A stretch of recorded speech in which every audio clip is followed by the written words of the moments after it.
Heather and Tim, the cases keep popping up in the court system. Cases of severe child abuse, infants with broken bones, babies being slapped across the face, and others suffering permanent or even deadly injuries inflicted by someone who was supposed to be taking care of them.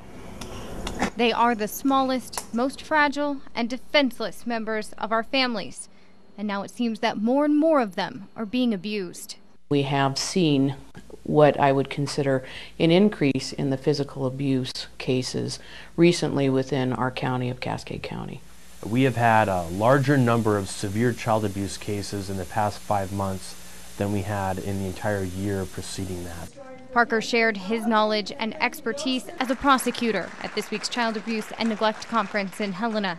There he spoke of the case that pushed him to take his game to a higher level, Summer Many White Horses, who pleaded guilty to negligent homicide and evidence tampering after police discovered the body of her 2-year-old autistic son in the trunk of her car. And while she never fully explained what happened, officials with Child and Family Services say some of the worst tragedies could be prevented if someone steps forward. Those are the types of cases where you've seen signs typically before that, and it's better if we can get there soon than later.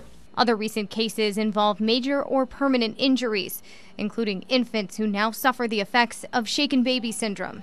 Their weak neck muscles and large heads are prone to whiplash-like injuries, and it only takes one incident to cause permanent damage. The effects can vary depending on how severely the baby was shaken, but can range anywhere from brain damage, swelling and bleeding within the brain, blindness, the hearing can be affected as well, seizures. Serafina Bernardi suffers from nearly all of those conditions, and her mother says the baby will never regain her sight.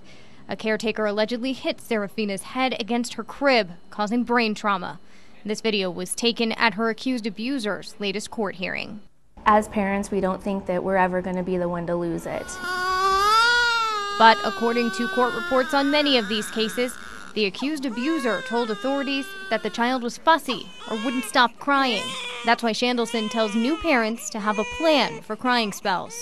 I really encourage parents to know who they can call when they need a fresh pair of arms to come assist them. In fact, Shandelson adds that increased crying between the age of 2 weeks and 2 months is a normal part of development, even though the baby is often inconsolable.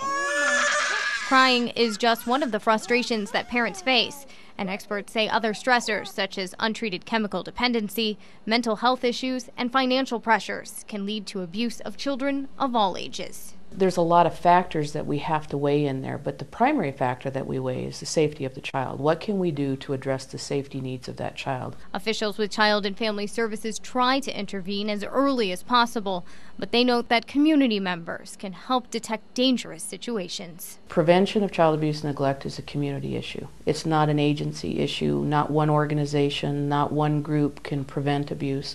It has to be a community that comes together to collaborate and really find ways for us to address those issues before they reach the critical crisis levels that they do.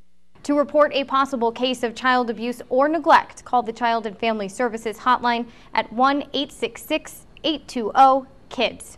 Heather and Tim, back to you.